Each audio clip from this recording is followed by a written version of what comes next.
Power backup नहीं मिला तो इंदौर में अंधेरे में बैठकर छात्रों ने नीट की परीक्षा दी। दरअसल नीट परीक्षा के दौरान रविवार को इंदौर में मौसम ने छात्रों की मुश्किलें बढ़ा दी। तेज बारिश और आंधी के चलते शहर के कई परीक्षा केंद्रों पर बिजली चली गई। हैरानी की बात यह रही कि इन केंद्रों पर पावर बैकअप यानी कि जनरेटर की कोई व्यवस्था नहीं थी, जिससे छात्रों को अंधेरे में ही परीक्षा देनी पड़ी।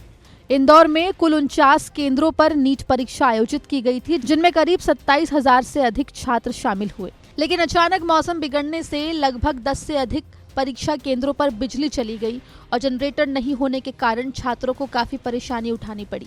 कई अभिभावकों ने परीक्षा केंद्रों के बाहर इस लापरवाही को लेकर विरोध भी जताया। देखिए, अव्यवस्थाएं तो और कोई भी नहीं थी, बाकी सारी व्यवस्थाएं हमारी तरफ से बहुत अच्छे तरीके से की गई थी। लेकिन चूंकि दोपहर में 2 से 5 का एग्ज़ाम था और जिस तरीके से कल का मौसम था वो एक तरीके से बिल्कुल अनप्रेसिडेंटेड था, और चूंकि नियमों में किसी भी तरीके के पावर बैकअप का प्रावधान नहीं था और बिजली जाने से और अंधेरा होने से कुछ जगहों पर, ख़ासतौर पर 2 ऐसे सेंटर्स हमारे संज्ञान में आए हैं जहां पर अंधेरा होने की समस्या आई और बच्चे परेशान हुए। हालांकि लगभग 2 बजे जो एग्ज़ाम प्रारंभ हुआ था तो 4 साढ़े 4 बजे के बाद ये स्थिति उत्पन्न हुई है।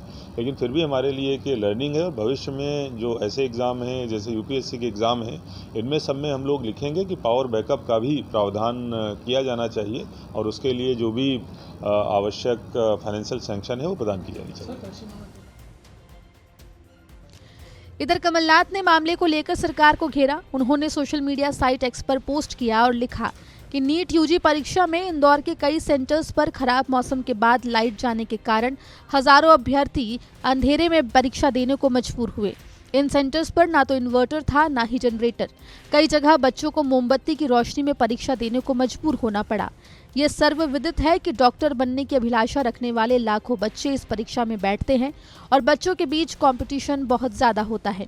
कई बार बच्चे 2-2 साल ड्रॉप लेने के बाद इस परीक्षा में बैठते हैं और उनके भविष्य की सारी आशा इस परीक्षा के सफल होने पर निर्भर होती है। पिछले वर्ष नीट परीक्षा में बड़े पैमाने पर धांधली की शिकायतें सामने आई थी, लेकिन उस सब से कोई सबक नहीं लिया गया।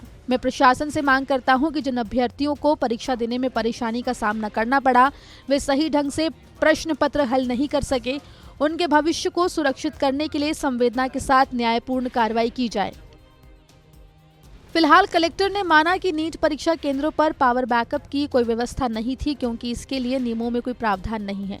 कलेक्टर का कहना है कि भविष्य में ऐसा ना हो उसका ध्यान रखा जाएगा।